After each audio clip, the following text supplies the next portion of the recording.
Hey everybody, we are live, and welcome, John Lombardo. This is Common Ground. Glad to see you guys all here. Thank you for being here with us tonight. I'm excited about tonight's show, as usual. We're gonna have a great one. We're just gonna give it a second so everybody can kind of hop on, and yeah, we'll be starting in just a second with the show. Welcome, welcome. Glad you guys are here. Let me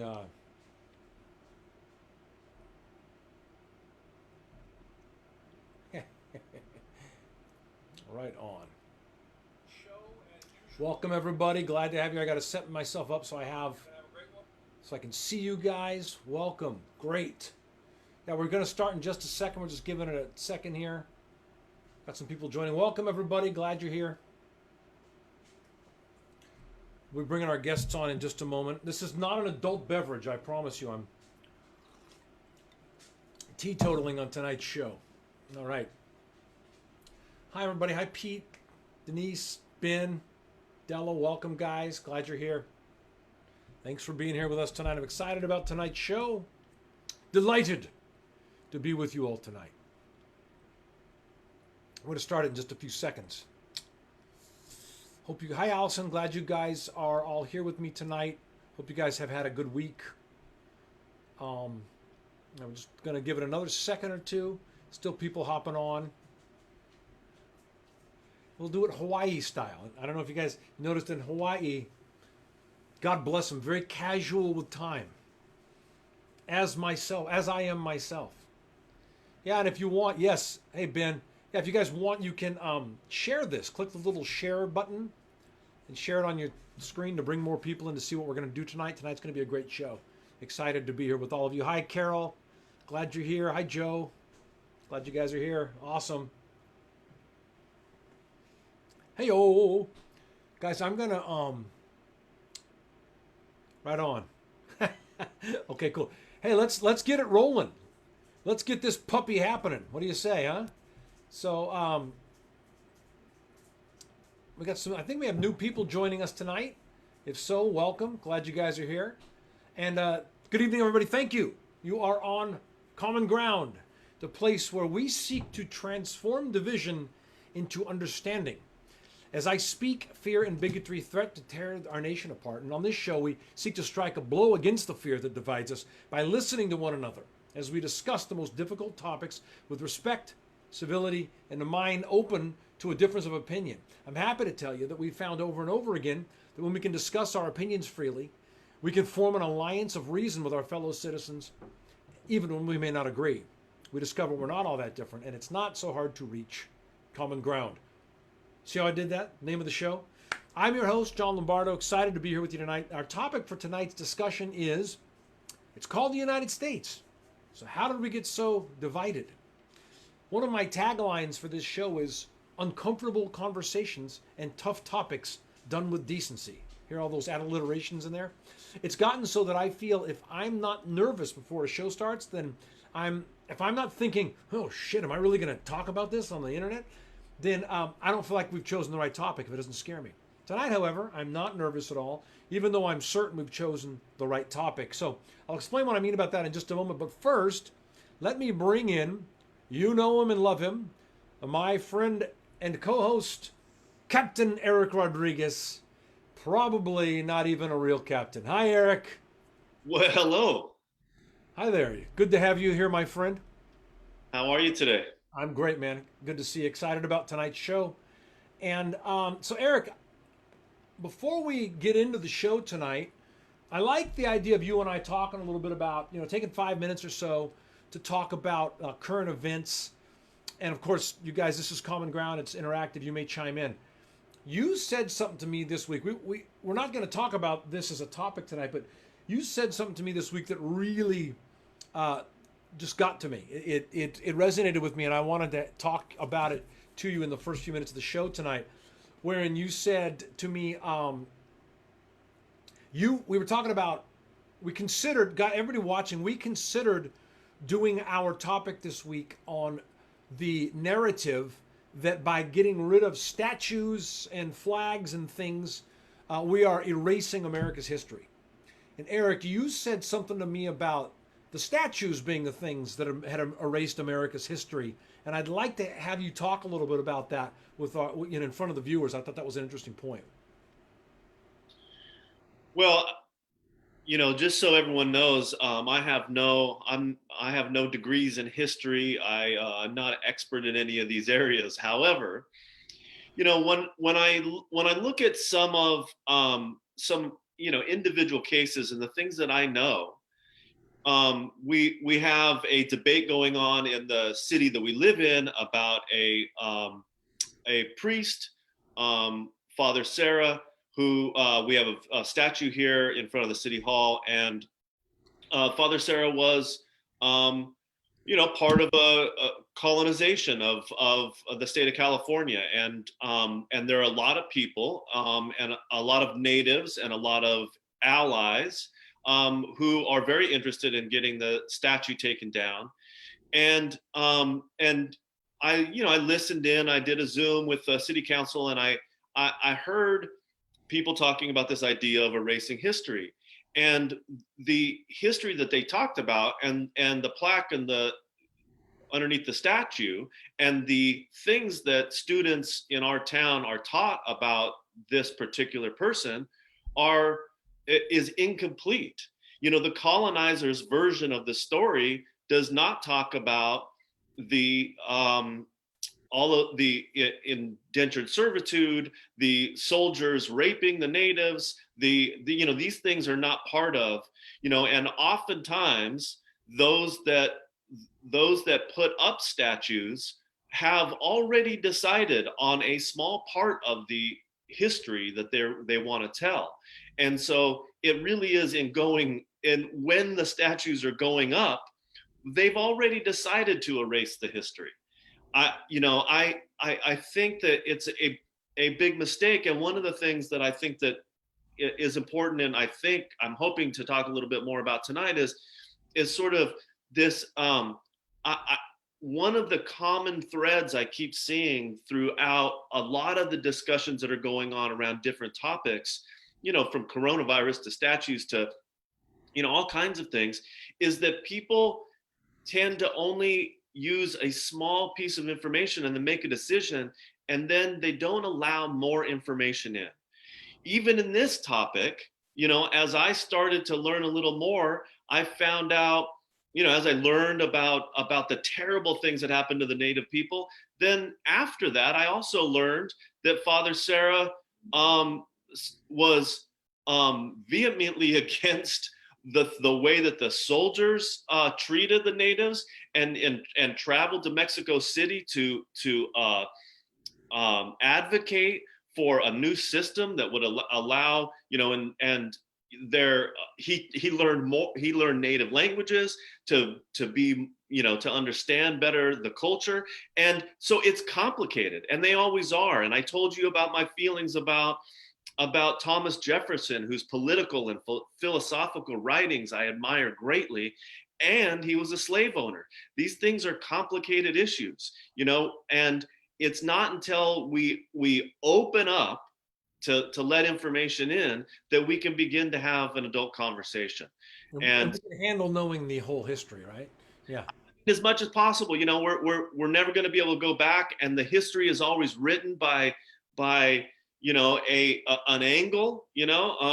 History isn't it's not a video, which also can be a little bit misleading sometimes, but it's,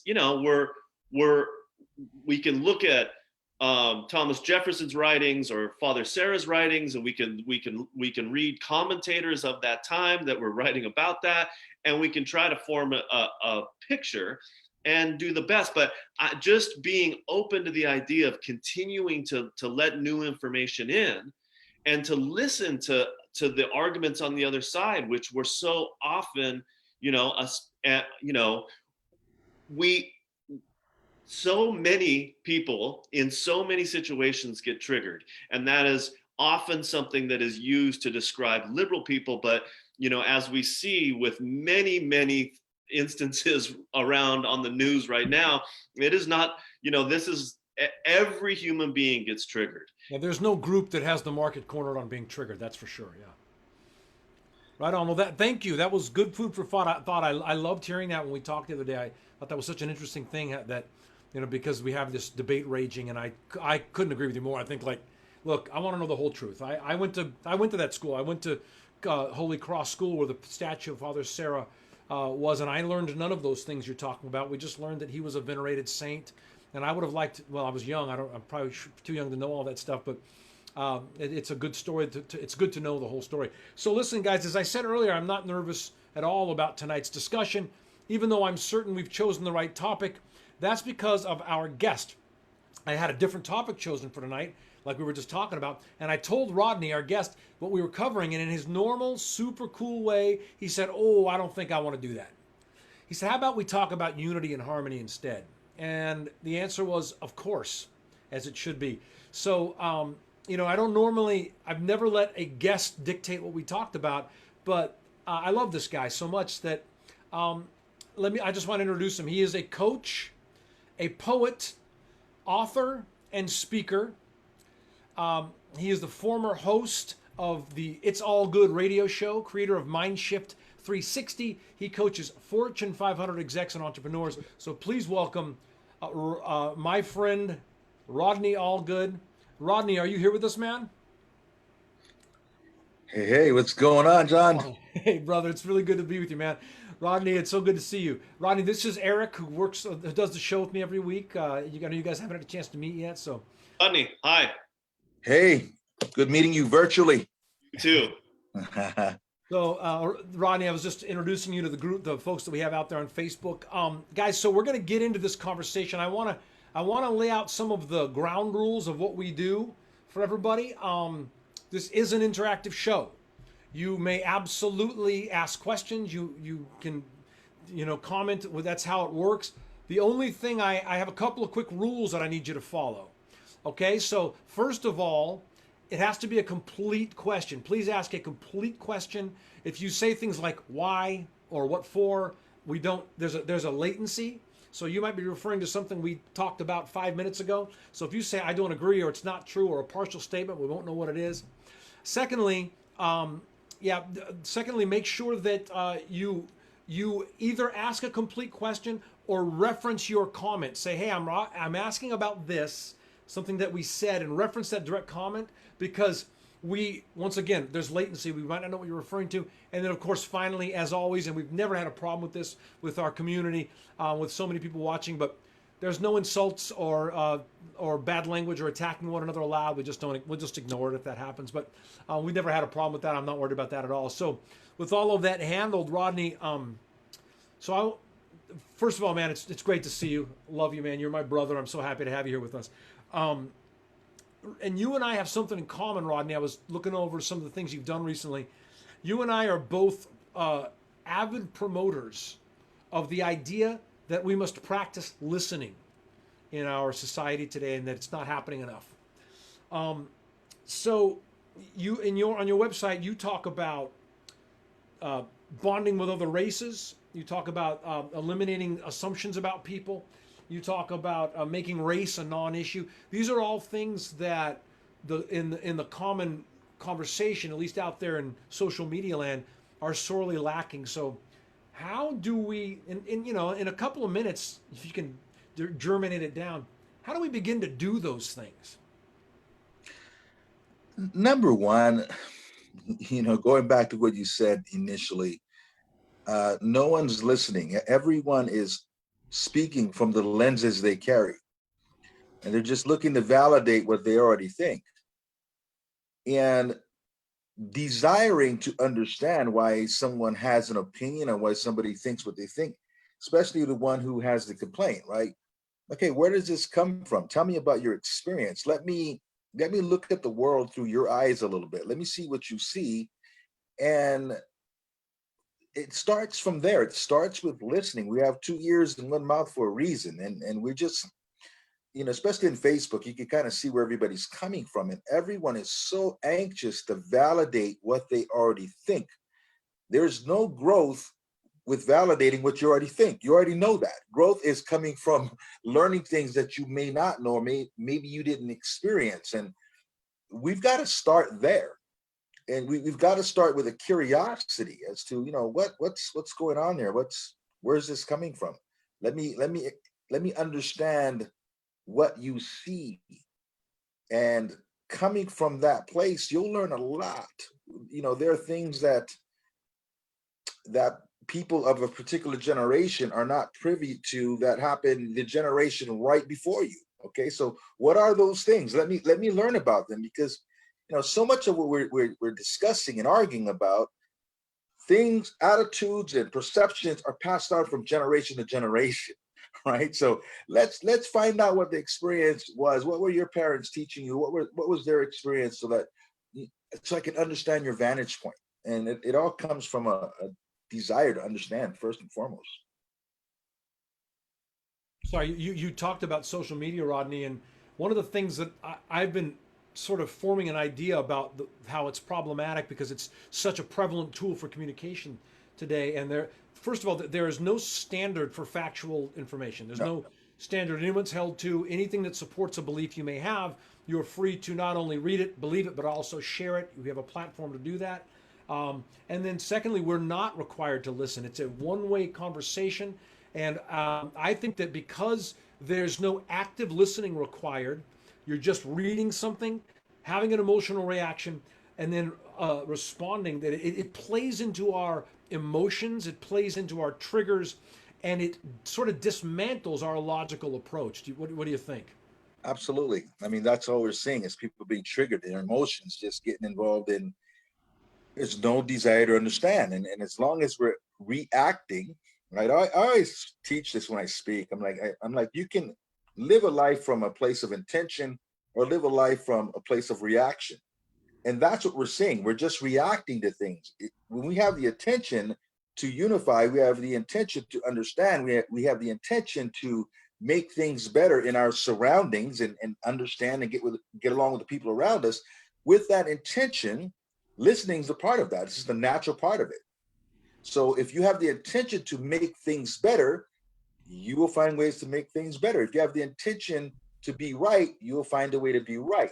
And then with that's your intention, you're causing a reaction over here. So you're just playing with emotions, and nothing comes from that place. Nothing good comes from that place. I've got a comment from one of our viewers. His name is Pete. Pete said, in my mind, our conversation should not always be relativistic in nature. In evaluating everything from today's context, we cannot develop an accurate portrayal or understanding of the conditions and considerations of the time. Yeah, understand what you're saying, Pete. Then Denise said, yes, validating what we already think is one of the hugest problems in arguing on Facebook. Yeah, Denise, I've sworn off the Facebook argument. We're talking with Rodney Allgood. This is Common Ground. It's an interactive show. Of course, we want to hear what you guys have to say. A couple of you just joined us. Welcome. Rodney, I want to take a second here, and I want to ask you about when I post, so I told the story today. Well, I had an idea for a show, and I threw it up, out to you about doing it, and you just said, nah, I don't. That's not my lane, really. Let's do this instead. And I also, I don't know if you heard me at the beginning, but told everybody I've never let a guest tell me what we should make the show about. But your suggestion was excellent, and it was a good suggestion. However, when I posted what this show was going to be about unity, about how do we get so divided, how do we repair it, I got a lot of people that were on board, but I got quite a few people responding that it's too late, there's no such thing as common ground. At this point, it's good versus evil. Like there's such a polarity and disparity.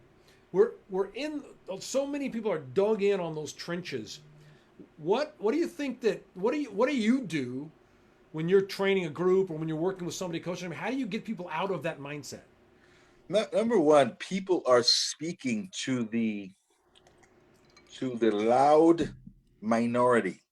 Yeah. Okay. The majority of people aren't loud. The majority of people want the same things. The majority of people are not that far apart. It's the extremists on both sides that make all the noise. So people mistakenly are addressing that as if that's the majority. Okay, the majority of Black people aren't tearing down statues. Majority of white people don't have a Confederate flag on their porch, right? But we're always talking to the extremes.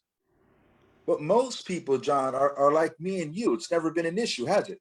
No. Right? So that's the majority of people. If we could start speaking to the majority, and one reason why a lot of things that I post on Facebook get a lot of reaction is because I'm talking to the people who say nothing, who are just observing, and they finally feel like, oh, somebody's finally, seeing such a not extreme point of view, and they agree, they want unity. Most people want unity. Most people want to live in peace. Most people want to raise a happy family. Most people want to make a decent living. Most people want peace on earth. Most people aren't that different, but we're always speaking to the vulgar, the loud, the disrespectful minority of people.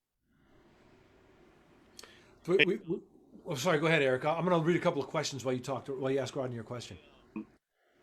One of the things that we talk a lot about on this show, and that it makes this more difficult, more of a challenge these days, is not just what we talked about in terms of it being more difficult to listen on social media, which is true. You don't have this.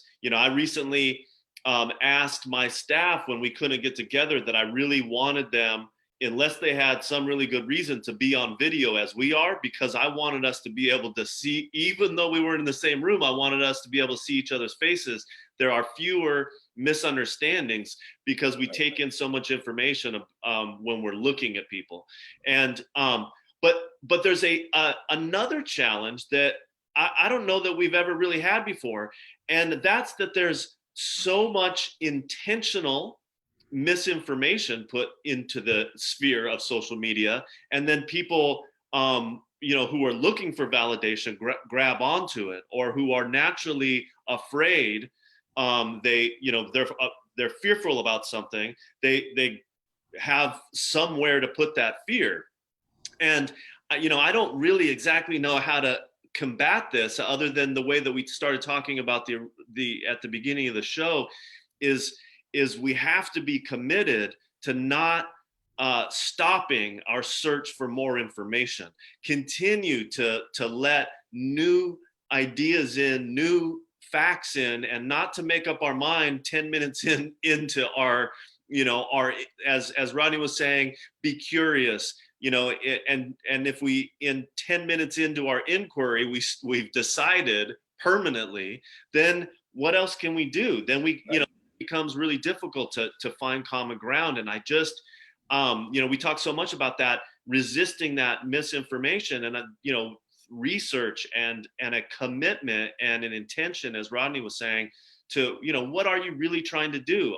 If you are trying to, if all you're doing is expressing anger, then okay, that's your intention. But if you want to reach common ground, or you want to understand something, you've got to continue to push yourself to be open to new stuff.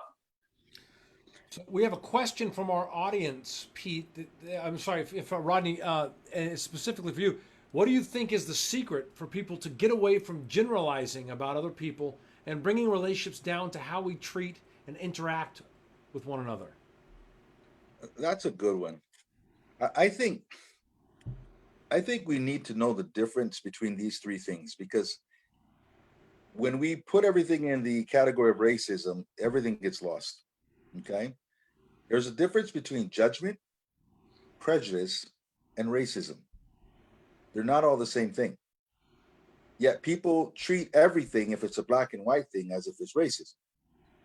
And that's one big reason why we have a tough time getting along, because everyone puts everything in the same category.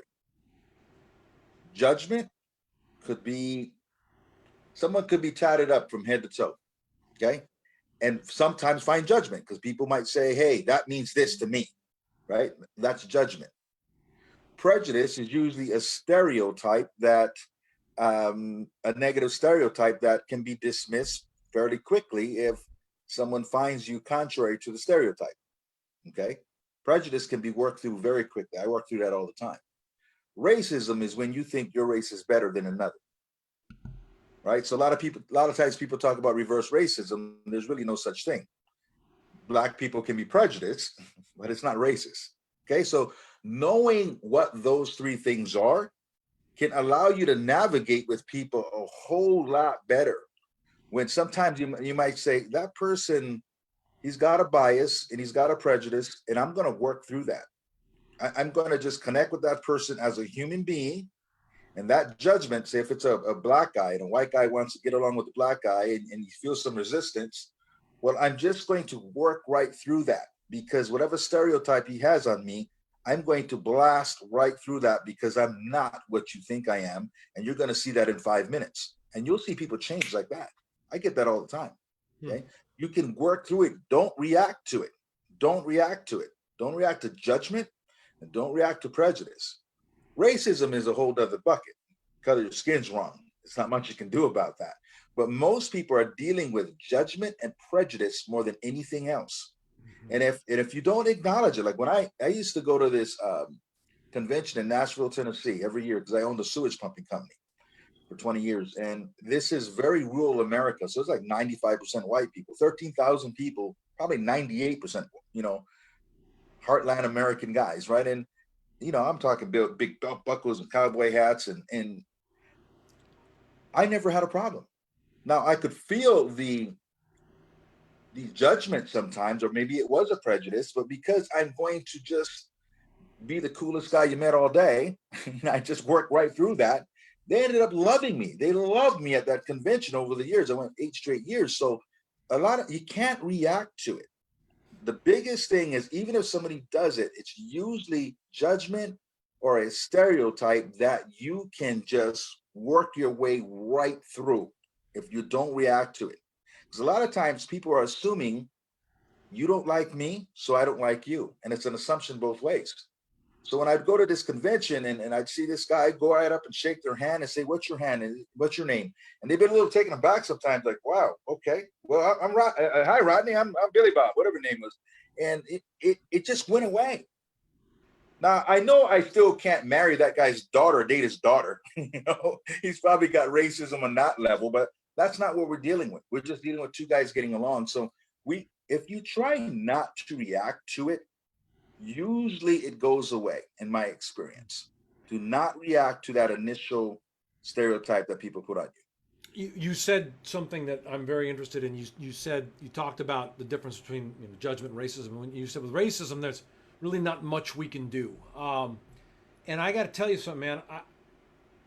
3 years ago, I would have told you that I think that in most of America, racism isn't really an issue. And I feel differently now. I've seen so much that I cannot define as anything other than what I would call racism going on in our country. Uh, you know, two things I want to bring up here. Number one, I do wonder, like, what you said, we can't do anything about that. I kind of agree. Like, what do we do about that?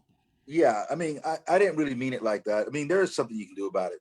The thing that you can do about it is give them evidence again and again and again that their prejudice is wrong, right? So if I work through prejudice, and this guy's he's still racist, okay, so he's still got some racism in him, but I work through that prejudice, and he goes, he has like, well, no, but that guy Rodney, he was a bit different. See, I gave you a little bit of proof that you can't always judge a book by its cover. Then he meets the next guy. Go, you know what, Rodney and that guy, they're a little bit different. It's kind of like a kid that is raised by some racist parents that goes off to college. Next thing you know, he's on the basketball team, gets exposed to some things that prove what his parents were saying was wrong. That kid can lose and can, get some bricks taken out of that racism.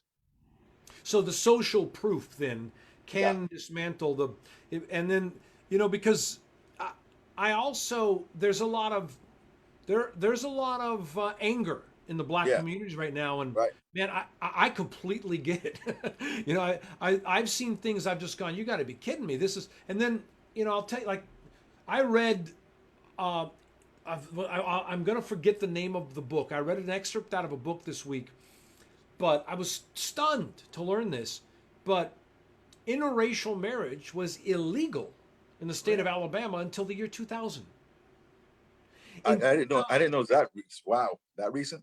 In 2011, according to, now this is just one poll, but it's an actual poll.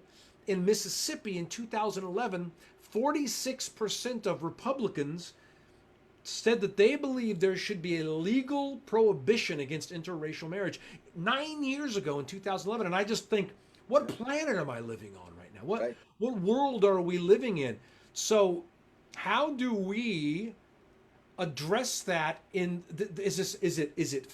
that's a fear rooted thing, right? Yeah.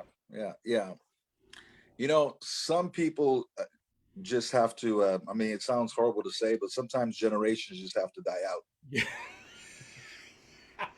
yeah, that's Some, true. some generations are just, they're only going to go so far, and as ugly as all this stuff seems, this is what I really believe, John and Eric.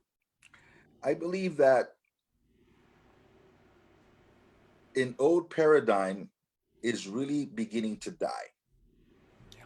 And I believe it's like an animal that's injured and cornered and just roaring its last vicious roar.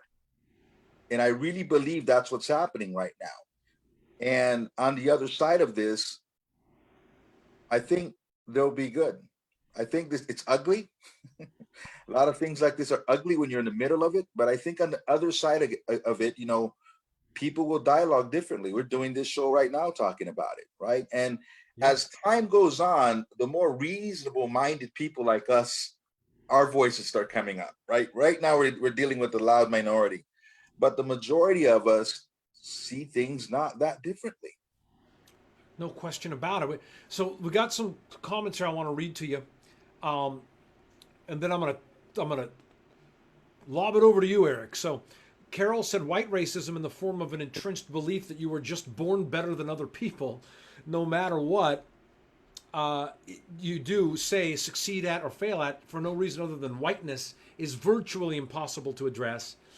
Kenneth said, "Hey, Kenneth, glad you're here." Kenneth said, "Positive relationship building can reduce racism."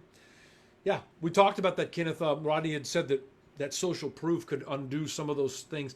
He used the example of a person being away at college, a kid going, leaving home, going to college, and meeting people, and being on the basketball team and changing his ideas. Dispelling racial stereotypes can reduce racism, of course, yeah. And then Pete said, "How do we take the microphone away from the politicians and extremists and let the moderate people determine the conversation of the society?" Hey, Pete, that's what I'm doing here. So that's a good question. What do you think, Rodney? How do we do that? How do we take that microphone away from those people, those You're extremists? right. We're doing it now. I mean, we're on this subject because of social media. Right. Social media can go two ways. I mean, it's all started with a video that went viral on social media, right? So we have a lot more power than we think. Um, you said it, you hit it on the dot earlier where people do need to educate themselves, right? But before you speak, the reason why I told you, hey, can we move it over to this subject matter? Because I know that's not my lane. So I'm not going to get on social media and speak on something I haven't researched and put my mind onto and say the wrong things just because I'm talking off the top of my head. Right. So I don't post anything. I don't speak on anything that I'm not well versed on. And people need to become like that. Okay, let me learn about this so I can speak from a even point of view. I always try to speak where I'm addressing both sides. So I'll give an example. Blacks and whites both have responsibility. Can't put it on one side, right? So blacks need to embrace white people. Nothing's going to change until you hit critical mass.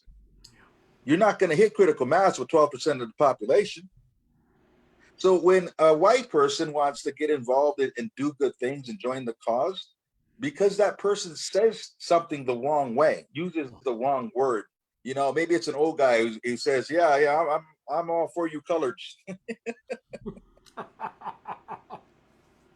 Hey, Yeah. I'm looking at the guy's heart. He's an old dude. He used the word that's politically incorrect. So what? Right. You can't. And I see this all the time where a white person says something the wrong way. It could be this, okay? We all get the Black Lives Matter versus the All Lives Matter. We get it. I know you do. But a white person might be saying, well, all lives matter. I'm not going to run you through the buzzsaw because you said that. Yeah. Because in that person's mind, it was never an issue. Like, my best friends are Black. I went to school. Why doesn't all lives matter? That person truly doesn't get it, right? I'm not mad at you for that. Right. They might need to be educated, but I'm not gonna bite your head off and make you not want to get involved, because so many white people are afraid of getting their heads bitten off that they don't want to get involved because they're afraid they're going to say the wrong thing. I mean, as a Black person, I can't tell you how many times I've had this happen to me. Hey, Rod, no offense, but, and give me a compliment. They always, if they're going to address race at all, right? No offense, but, and it might be a great compliment. No offense, but you're a good-looking Black guy. I get that kind of stuff all the time. As long as they're going to talk about race, they gotta, no offense, but, because it's so paranoid to say the wrong thing. Yeah. Right. So we have to get in a place where I get your intention. Maybe I need to educate you a little bit, but I'm not gonna just, bite your head off because you say something the wrong way, because you don't understand something. You don't understand things you're not exposed to. So now we have got the dialogue. Let's educate. Let's get on the same page. Make a difference. Yeah, and if you have children, you understand that making somebody wrong for not knowing something doesn't help them learn. Right. And I got to say that one of the things that drives that, I lay a lot of that, what you're talking about, I lay a lot of the blame for that being, once again, being revved up in the narrative with people that are extreme left, extreme liberals. Like, you can't just help. You have to help in exactly this way with exactly this correct language. Right. And I just feel like, just shut up and let people be good. Right. I absolutely see so much of that. It drives me crazy. Eric, what are your thoughts, my friend? Well, one of the things that I think I've been noticing a lot lately, with a lot of these topics, and race and racism is certainly one where people can get quite triggered by. And one of the things that I think contributes to that you were just addressing right there, John, is that the people who have been disenfranchised and the people who have been discriminated against and their allies have been carrying a weight for a really long time, right, perhaps their whole life. Maybe they themselves have had a whole bunch of bad experiences, or friends and loved ones of an ally like me might have had many experiences where, so my sensitivity around the issue, my awareness of an issue, and my sensitivity can be way up here, and it's not easy for someone to catch up to that when they're being introduced to a topic. So, when somebody is a little insensitive, one can get really revved up about, what are you talking about? And somebody who knows, you and I talked about this. I ranted really recently about somebody made a comment about, what do you mean institutionalized racism? What are you talking about? And, what are you talking about? When, I started going on about how the New Deal, Black people were specifically intentionally left out of the ability to be able to buy homes, and those redlining that goes on, and and on and on. And the Richard Nixon was specifically trying to characterize Black people as criminals, and and all these different situations. So I have all this knowledge because I cared enough about the topic to educate myself.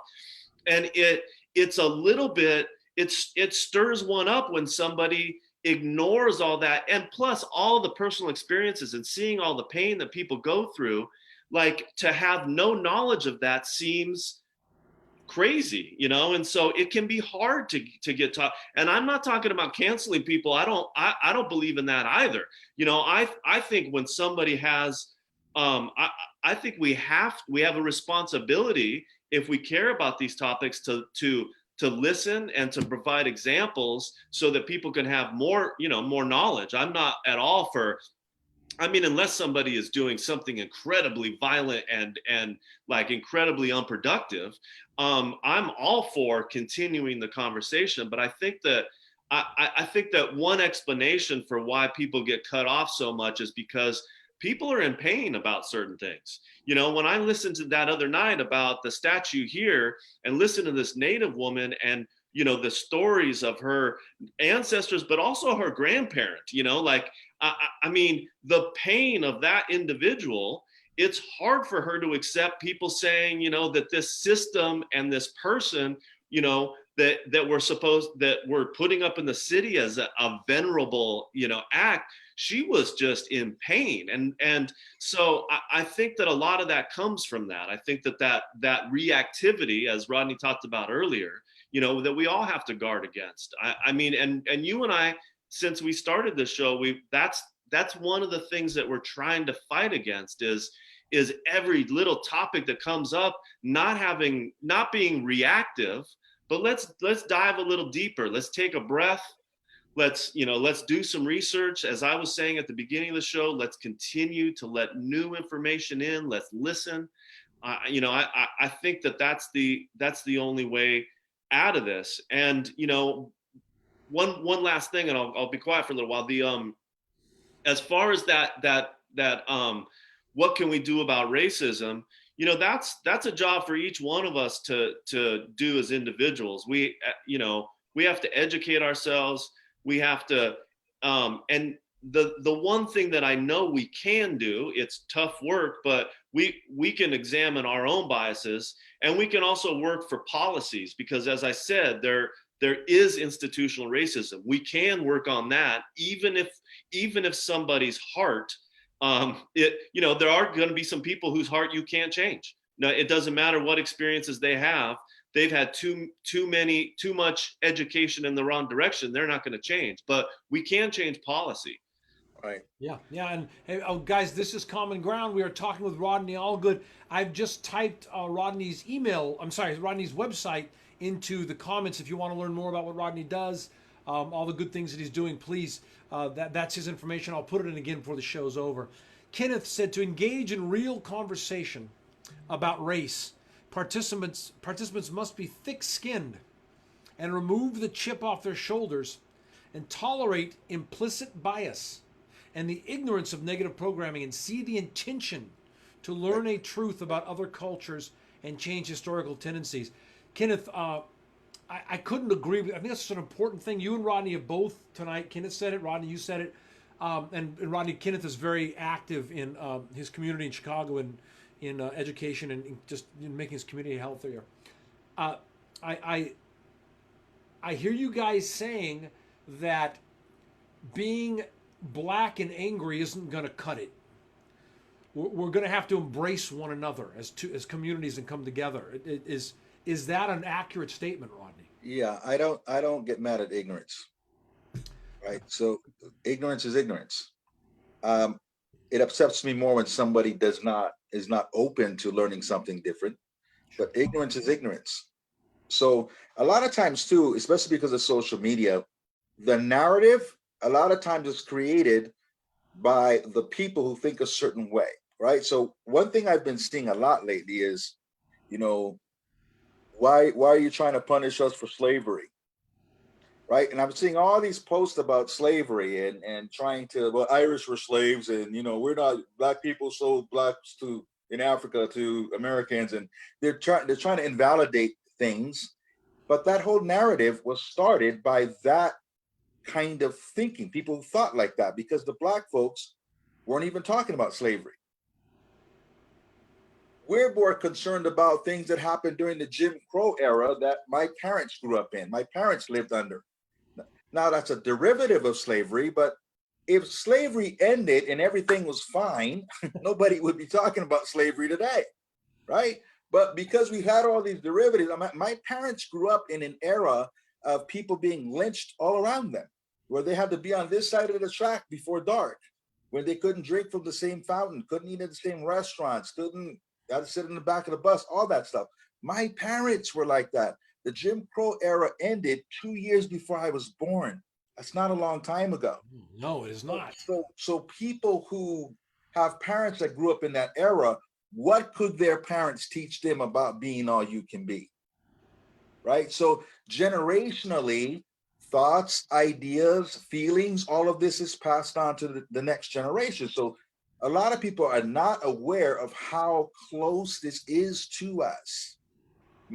My grandmother was raised by her grandmother. My grandmother died at 98, 97, 98. My grandmother was raised by her grandmother, who was a slave till she was 14 years old. That's who raised my grandmother, who died a few years ago. Okay? That's how close all of this is. My grandmother picked cotton. My mom picked cotton in Alabama. Okay? So when people are thinking this is so far away, get over it. It is my generation that was the first generation where it was even near fair, right? So it's my kids who are living in a really different world. So it's really important for white people to really study recent history, what was going on in the 60s, what was going on in the 50s. It wasn't that long ago.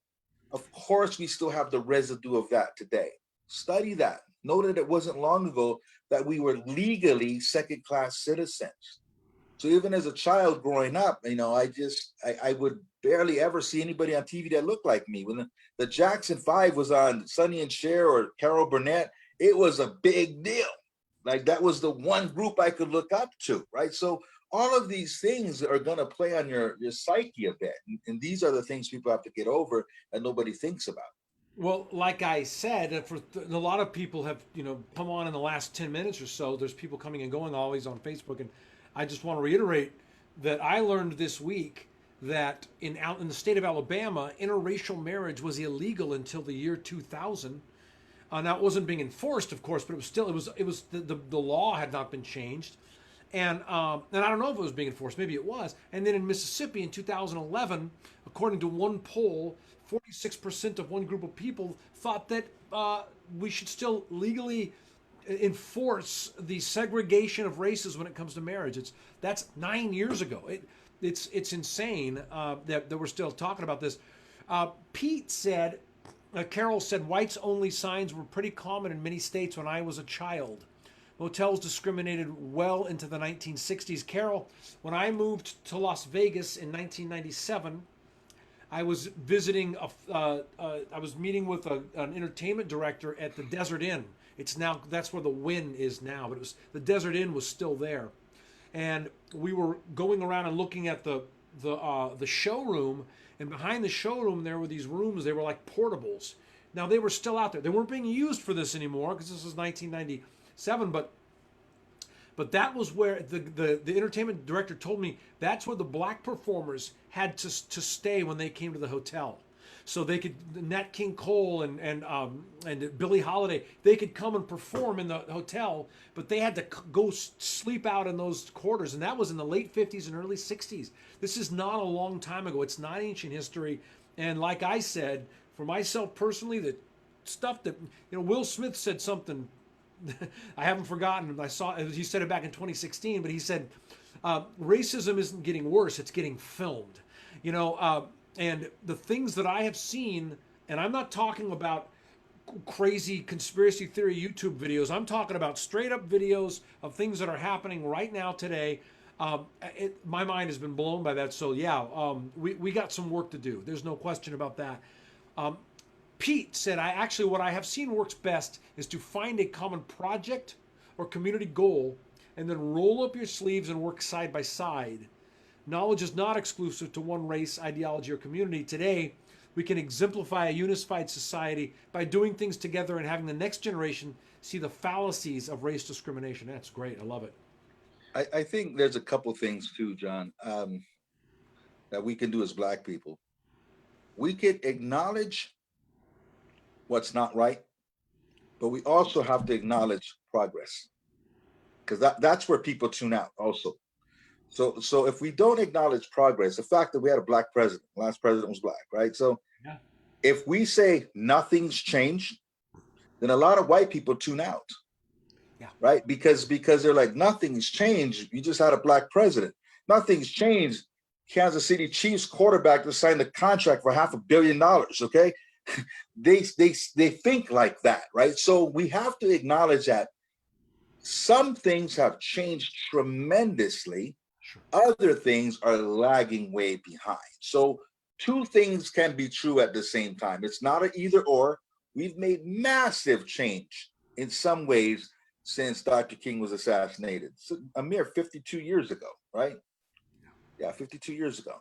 That's not a long time to go from where he was at to having a black president. I didn't think I'd see that in my lifetime. So we have made massive change, but other things need to still be addressed. Don't act like it went away totally, and don't act like there wasn't progress. It's both. As with most things, there is a middle ground, and that's where the truth usually lies. Yeah. Yes. Yeah. Eric, what are you thinking? Well, when you were talking about, I was talking a little bit about, some history. We all were talking about some history, and then I was also having that same thought, that what we're seeing now, we see this proof over and over and over again that black and brown people are pulled over more often than white people, and that they are sentenced to larger sentences. Yeah. And there are things that are right at this moment, going on. I mean, we talked about the PPP loans and how, big surprise, there's, black and brown people somehow missed out on, not all, but they disproportionately missed out on those loans. And there are just ways in still institutional in the banking system, people of color are still getting the short end of the stick. Not that many people aren't doing incredibly well, financially, who don't have the same privilege, but we still see there's still lots of work to do in policy and in those areas. And, going back to recent history, a friend of ours, John, I remember going to his house on the hill, and above the jacuzzi, there was a sign that said "No dogs and no Mexicans." And this is a Mexican man, a Mexican American Chicano man who grew up in our area, and that was the sign that was around the pool that he was not allowed to go to, the public pool. This was my dad's age. And my dad saw those signs as well in the city of Oxnard, which is now majority Latino. And so when he built his house up on the hill, where it's very nice, he brought that sign that he stole when he was a kid, and hung it up there so that he never forgot where he came from. And yeah, these things are not there. It's fresh. And I think that, and it's still going on. We see, as Rodney pointed out, 13% of the population is black, and yet over 30% of the prison population, over 30% of the military. There are these ways in which things are not equal, and those are things we can work on. I listened to a podcast today. This is, one of the things that I think that is hard to fight against. I listened to a podcast where a relative of David Duke, you guys both remembered famous racist David Duke. Head of the Ku Klux Klan, yeah. This guy was, was raised as a white supremacist, white nationalist, and then broke ties with that community. And for some period of time, he decided, he wanted to just not have any part of any of that conversation. And as time went on, he said, it's not enough not to be actively not engaging in racism. I have to be anti-racist. I have to get involved. I have to. And one of the things he talked about was that those people who are white supremacists actively are working through information and policy, and they actually they're working very hard to uphold white supremacy. And he said he always believed, and what they always talk about in that community is that there's the same thing happening on the other side. And when he left that community, he found out it's not really true. There aren't as many people um, working in an anti-racist way. Most people are sort of content to accept things the way they are. So yeah, whether it's a community project that Pete pointed out, I mean, those things are nice for your local community and super important. And we also have to pay attention to the policy at the state, federal levels. Desmond Tutu said, "If you are neutral in situations of injustice, you have chosen the side of the oppressor." Yeah. Sharman asked, "How do we reach the households that continue to espouse racism generation after generation?" Um, Rodney talked about this earlier. He talked about the kid who goes away to college, has a certain set of beliefs, and then meets a new group of people and has the social proof that those beliefs were wrong. Um, but I want to tell you guys something. I got this thing in the mail asking me. You get asked to participate in polls right now, political polls, and this one asked, who do you think Joe Biden should choose as his running mate? Right. I chose Susan Rice, and I'll tell you why. I heard Susan Rice say exactly the thing that Pete is talking about, and I think it's a great idea. I heard her. This is the sole reason I thought she was a good choice. She said we should have some type of community conscription. Instead of into the military, we can conscript kids, young people, into going and working in other communities and doing projects where they work together with members of different ethnic communities, different geographical communities, and get to know one another and create an actual community of people in service together. I love that idea. I think it's a brilliant idea. I bet that Pete is ideologically opposed to most of the things that Susan Rice, who worked in the Obama administration, and I know Pete is an old school conservative thinker, but that's one place where there's an idea that anybody could see some value in. What do you think about all that, Rodney? What do you think about how we reach households that espouse racism generation over generation? Um, in some neck of the woods, it's just tough. Yeah. When you're talking about the attitudes in Mississippi right now, some places are just going to lag behind. Yeah.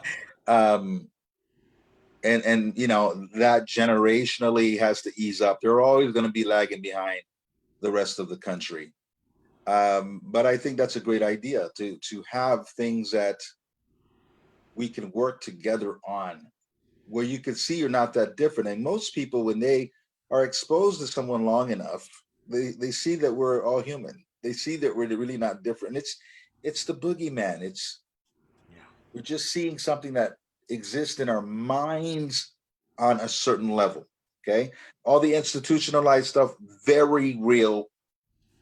It's there, but there's a certain part of it that exists in our minds when we're assuming people don't like us, when we're feel so out of place when we're not with our own race. The more things we can get people to do together, that's a great idea. I don't know what that looks like, but people will find that they were wrong. It happens in church a lot, right? Where people actually sing together and praise together, and then they find out, hey, we're really not that different.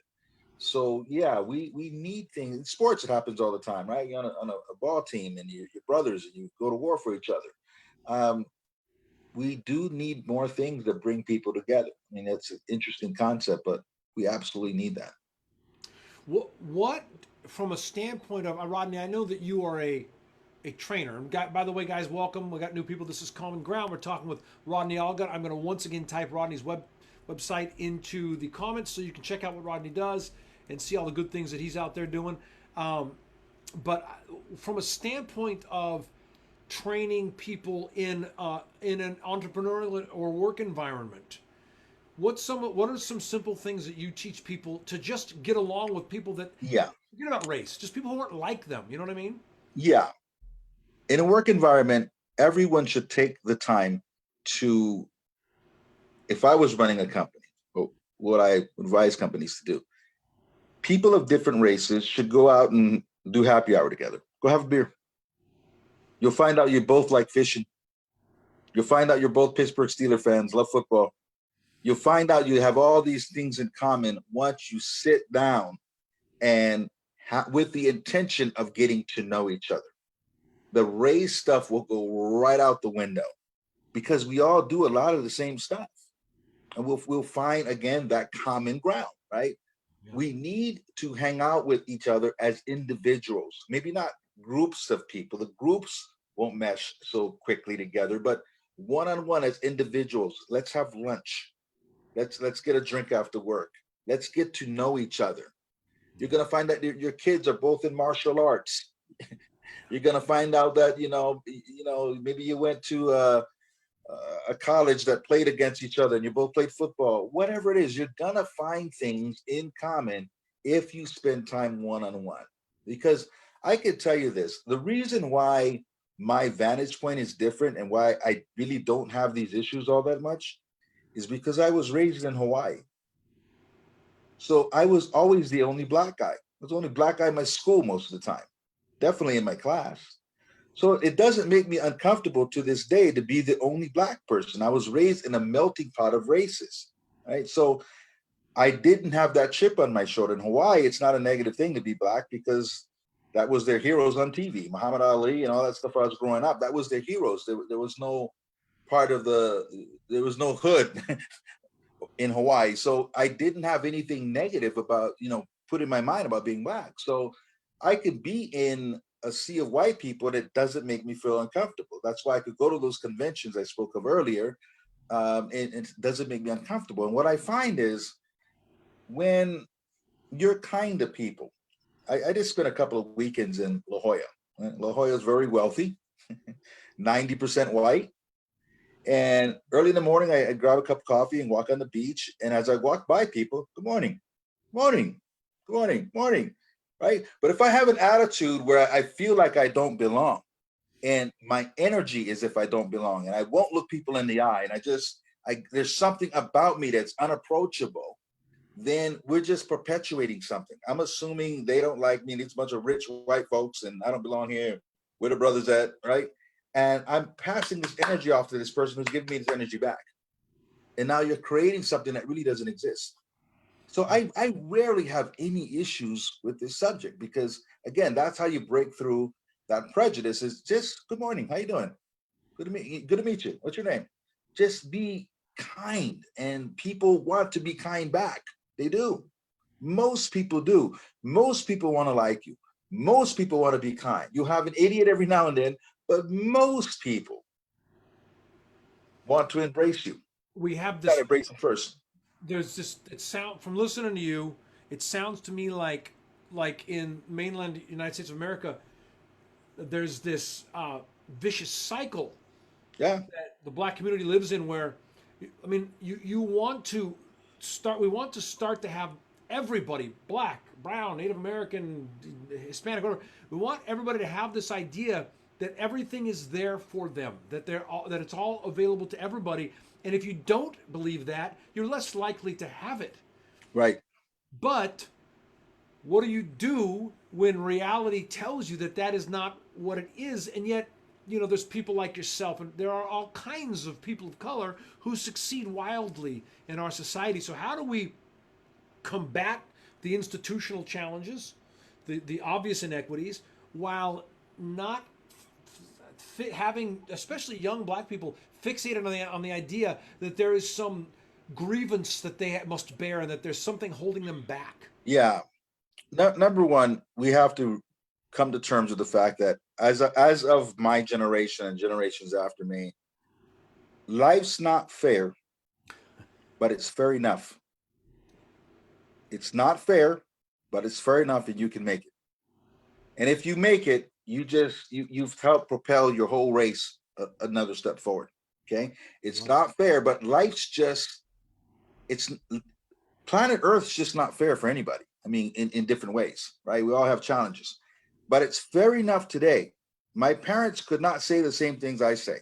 It was less fair for them. It was fair enough for me. And for my children, it's even fair. Okay. But it's fair enough for us to really get to work. If we've got to work a little bit harder, so be it. There's a reason why the heavyweight champion of the world was black for like, I don't know, 40 years, because they had to work harder. Because you know what? Boom. Yeah, I'm used to that. Hit me again. Right? Yeah. You had to work harder, right? So you're better when you get there. There's a reason why in a lot of in entertainment, a lot of the top people in a lot of the fields are black. Dave Chappelle is the funniest comedian, or Denzel Washington, or I could name all these people who just had to flat bust their butt to get past the roadblocks they were there. But at the end, you're greater than you would have been if you didn't have to move past that. So, we get one shot at life, and we cannot, even though we're working on fixing things, we cannot let our obstacles hold us back and waste this little shot. You got your date here, a dash here, and a date here. So long you're in this space, you better be making the most of what you can. If a black man could become president of the United States, you could set your mind to becoming what you want to become. Don't use excuses. It's not fair. I'm not saying it's fair. It's harder, but so what? But so what? I love it. We hit a nerve with getting people together. Kenneth, Carol, Sarah, Dawn, Sam, Charmin. A lot of people. Charmin said eat together. I'm going to tell everybody a story, Rodney. You and I were working together. I think we were in Houston or Florida. I can't remember. We went out for a late dinner together, and this guy. I mean, you got. If you're ever around Rodney, this guy dresses not. I mean, he turns heads when he walks into the room. He's a striking individual. We sit down together. It's 2 o'clock in the morning. We've been working all day, and Rodney ordered up hot chocolate and a grilled cheese sandwich. Remember that, Rodney? He dipped his grilled cheese sandwich in the hot chocolate, and I said, "What the heck are you doing?" But Della, my wife, said, "Oh, that's what I do all the time." She thought it was great. So that's a story about you and I eating together. That came up for me, Rodney. I remember that. So we got a couple more comments that have come in. So Pete is asking, we can control public institutions. Why can't we integrate public service into public school curriculums and effectively have the working together experience as part of our planned education? Yeah, I mean, look, I think it's such a great idea. I really think that, look, that's something that maybe we'll start a petition here on Common Ground and get it to our local representatives to get something like that started. But I feel like there's already a jump start there. I have children my son's about to be 18. My daughter just turned 21. Rodney, I know you have children as well. That you see in that generation, man, they don't care about this stuff, No, right? There is zero racism, homophobia, all that stuff. My kids, they are integrated. They don't care about these kinds of things. So you're right. I think we will see this greatly reduced as new generations come up. yeah, absolutely, absolutely. And I think another good idea too is with kids, the education system, teaching them a different kind of history, teaching them. Black kids need more things to be proud of, right? I mean, all I learned about in school is we were slaves, right? I mean, you know who the first female millionaire was in the United States, right? Oprah They don't Winfrey. teach that. The first female millionaire in the United States was Madam C.J. Walker, a Who? black woman, Oh, you a said black millionaire. I'm sorry. Yeah. millionaire, Okay. right? Okay. I mean, she died in 1919. Hmm. $1 million back then was a lot of money. Okay. She built actually, with her hair care products, she built the structure that network marketing companies use today. Mary Kay uses the same structure that CJ Walker created. So no one knows that, right? People need to know these kinds of things. People need to know, so, history of black great people who did great things instead of just, Harriet Tubman, again, slave related, right? Let's talk about some things that give black kids pride, and also white kids looking backwards and going, man, Jesse Owens was awesome. Well, Madam C.J. Walker was awesome. Let's learn a little bit of black history for black and white kids, so black kids have something to look up to, because I didn't have anything. I had Muhammad Ali. That's what I had. Yeah, and you know it's interesting. The thing that has become so influential in young white culture is music, black music, right? I Yeah. mean, that is so influential right now in young white culture. I mean, every that's a great thing that should be talked about more. I mean, there is, you know, that my background, I've been playing music professionally my whole life. There is no American music really without black music. Right. You talk about jazz, the blues, rock and roll. Every there's a small slice of like bluegrass that came from Irish folk music, but outside of that, even a lot of country music is based on the structural, the foundational structure of blues. There is no music in America without black music. Black music is American music. By the way, if you're a music fan, there's a great documentary called "The History of Rock and Roll," which, you know, I don't want to bring it back to the negatives, but there was a time when a lot of great black artists like Little Richard and Chuck Berry, they couldn't be on TV. So white artists were taking their music. There's a lot of critique of Elvis Presley around this, but it's really funny because they show you a clip of Little Richard playing "Good Golly Miss Molly" live, and then Pat Boone playing it on TV. And if you want to laugh at Caucasians trying to rock, it's great. But like I think that's a great thing to talk about is you know the indelible the you know there is no American music without black music. Yeah. History is very different than what we're taught. Yeah. Right. I So true. mean, there's so much to be proud of if we really knew what it was. I mean, there are a lot of history books and movies that depict white people as, you know, being Egyptians or whatever. You know, it just everything awesome in history is turned white. Right, like Charlton Heston as Moses and John Right. Wayne as Genghis Exactly. Khan. And, you know, and really both sides should have things to be proud of. But again, let's get real and teach kids some real history. Right, right. Well, hey, Rodney, we've been talking for an hour and 15 minutes. I want to, you know, kind of hand you the microphone to kind of wrap this all up. We've had a lot of people on here. Let me read a couple of quick comments. Kenneth said in Chicago they do have service learning in the public schools. Most are required to complete community service hours. Love it. Thank you, Kenneth. Denise said, I've been taking hip hop class and I now have a much greater appreciation of hip hop and rap.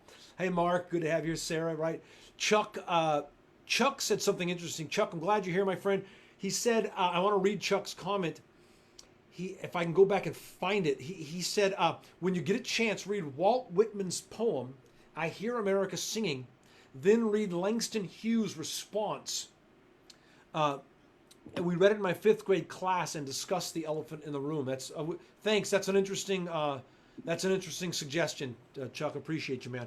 So yeah, we've had a great audience tonight. I'm going to do it again. It's the fourth time I've done it, but I'll do it again. This is Rodney's website. Rodney is just an awesome human being. So please check out all the things that he's doing. He's a wonderful teacher, trainer, speaker, keynote speaker. Rodney, wrap this all up for us before we say goodbye to you, man.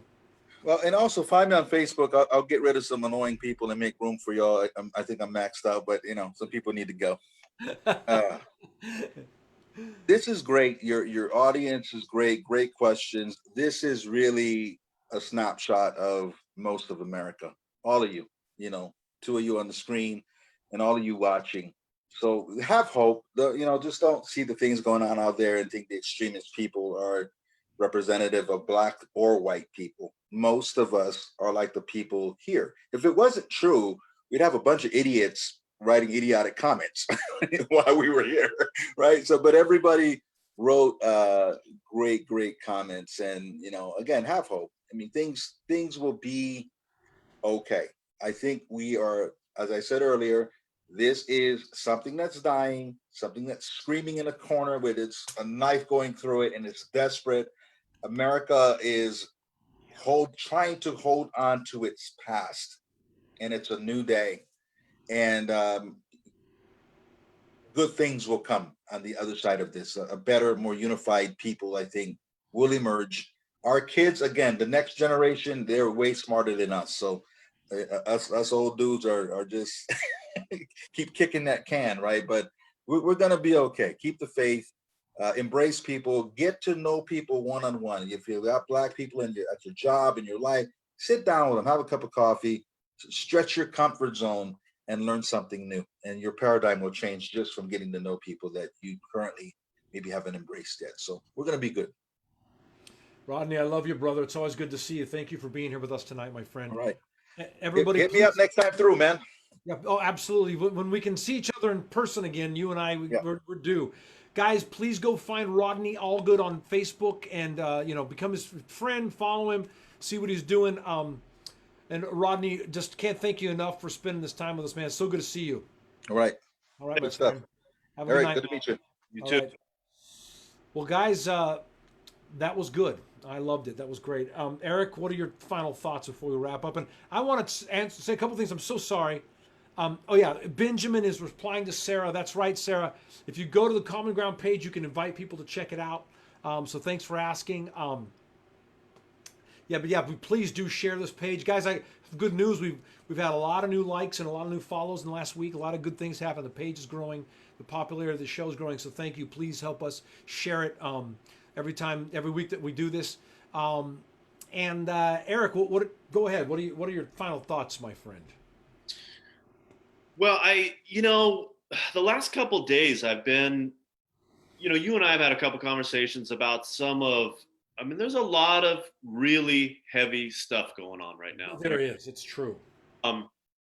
And we talked a little bit about some of the disturbing things with people pulling guns and people running over demonstrators, and I've just been reflecting on my experience and what I'm seeing kind of around me in my community, and I listen to so many podcasts and I listen to quite a variety of things, and I hear these policymakers and working on all these different things, and I hear parents concerned about school, and I hear one of the people that we support in my agency died this morning, and COVID, and and everywhere I turn, I recognize that there is uncertainty at a level. Of course, anytime I could walk out of the apartment and get hit by a bus,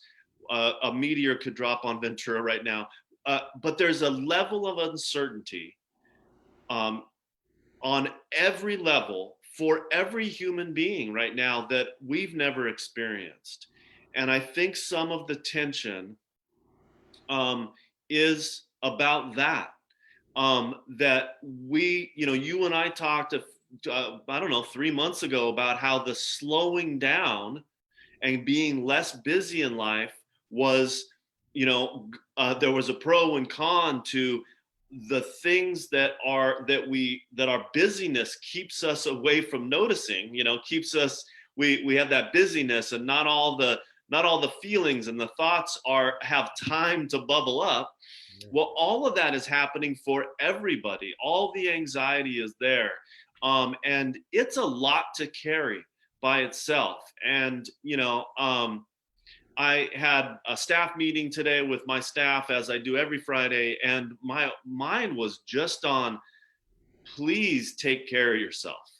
And then that's my message right now.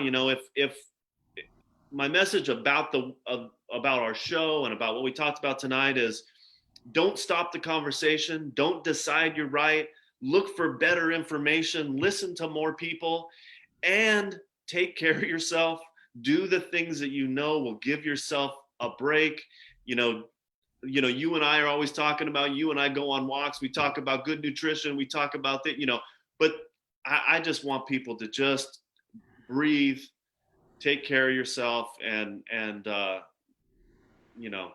that's it.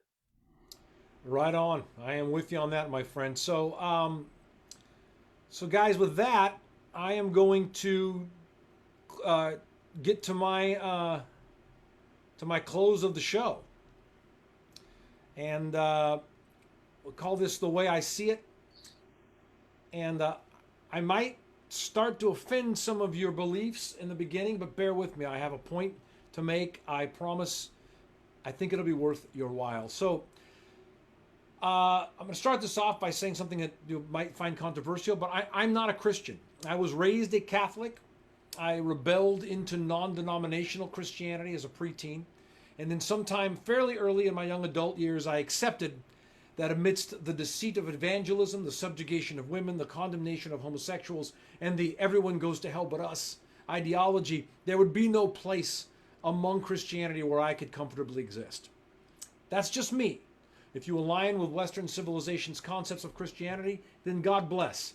I can't fit into them, but they look great on you.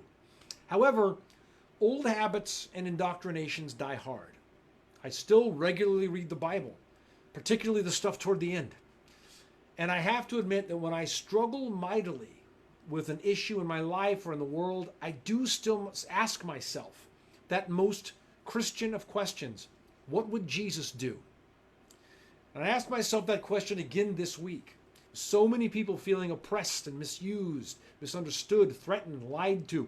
What would Jesus do? What would he say? What advice would he have to help us navigate these difficult waters? And I didn't have to contemplate long before I came up with what I think is a great answer. And here it is. 2 words: fear not. Jesus told us not to fear more than 30 times in the Gospels. Just for the record, he told us not to be gay 0 times. And he told us to hoard wealth never. But I digress. The Bible admonishes us to not be afraid 365 times in total. That some theologians argue that it is the most oft given command in the Bible. Don't be afraid. Many websites are out there arguing that it is no coincidence that there is a different biblical verse telling us not to fear for every day of the year, 365 of them. So why? Why was it so important to Jesus that we not succumb to fear? Well, it should be obvious right now. Look around us. We're watching much of the world we know crumble as we succumb to the worst fear that can fester in a society, the fear of each other. And I get it. Some of us are scary: white supremacists, gangbangers, street thugs, and the scariest of all, smiling politicians. It's the stuff of nightmares. But you know what makes those people scary? They're afraid too. They're trying to protect whatever they see as sacred to them. Now, if racial purity or Wall Street riches and political power are what you hold sacred, then I fear for your soul. But I still understand that you are human. And as a human, you fight, you scheme, you lie, you steal, and you brutalize others only when you are afraid. Jesus warned us not to fear so that we wouldn't treat each other in this manner, or ourselves. Remember the old axiom: hurt people hurt people.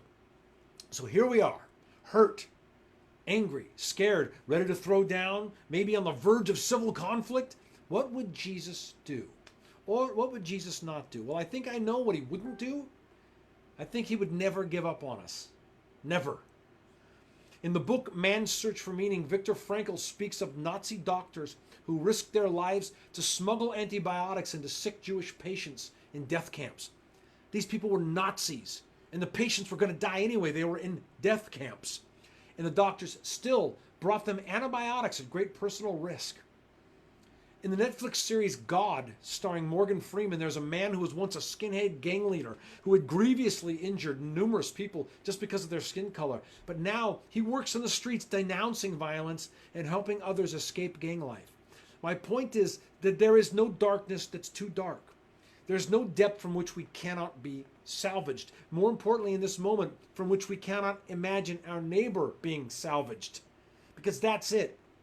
That's how we got here, isn't it? By imagining that the others out there are so far gone, so depraved, so stupid, so lost to reason or decency that we could never see eye to eye with them again. We could never coexist. It's not true. Can't be true. I have great faith in this, and I'm really glad that Rodney articulated it so nicely tonight. Because that's what keeps me from despair. No one in our society is so foolish, so hateful, so bigoted, so addicted to money and power that they cannot change themselves. And that goes for me too. I start by realizing I could do some changing and getting better. I could have my eyes open too. I'm part of the problem and part of the solution, just like everyone else. There is a way forward. By the way, the guy in the Morgan Freeman show was transformed out of his racist background by the love of a woman. Love. Love counteracts fear. So how do we love each other in such a massive and diverse society? Well, go back to the original idea. We listen. We listen to one another. We have to learn to listen to one another, even when we don't agree, even when we're so angry, because otherwise we cast each other in these dark roles imagined in our minds for the worst things. And lastly, you gotta have faith, just like George Michael said. We have lost faith in so much. Our institutions of government, law enforcement, the media, but maybe that's not an altogether bad thing. Maybe we shouldn't have placed so much faith in those institutions and things in the first place. Maybe through listening, attempting to understand and having compassion for one another's fears, regardless of how foreign or unfounded they may seem to us, we can start to have faith in one another. Then we can build a society and a culture based on that faith. And it won't let us down so easily. It won't disappear so quickly. We won't have to be afraid anymore. We'll all be in it together. Because fear, simply put, is just the absence of faith. Guys, that's our show. Thank you for listening. For myself and Eric, we love you. We'll be back next week. Please like, share, tell people about the tell people about this, to share it with people to watch. Guys, and we'll be back next week. We got some new people. Dawn, thank you for being here. We're glad you're here. You're a new person tonight. We're delighted to have you here. Rob, thank you, new person. Lewis, we're glad you guys are here. Please come back next week. Spread the word, and we'll see you guys next Friday evening, 6 p.m. Pacific Standard Time. Have a great week and stay safe. We love you. Bye-bye. Love you all. Best ending ever, John. Thank you, my friend.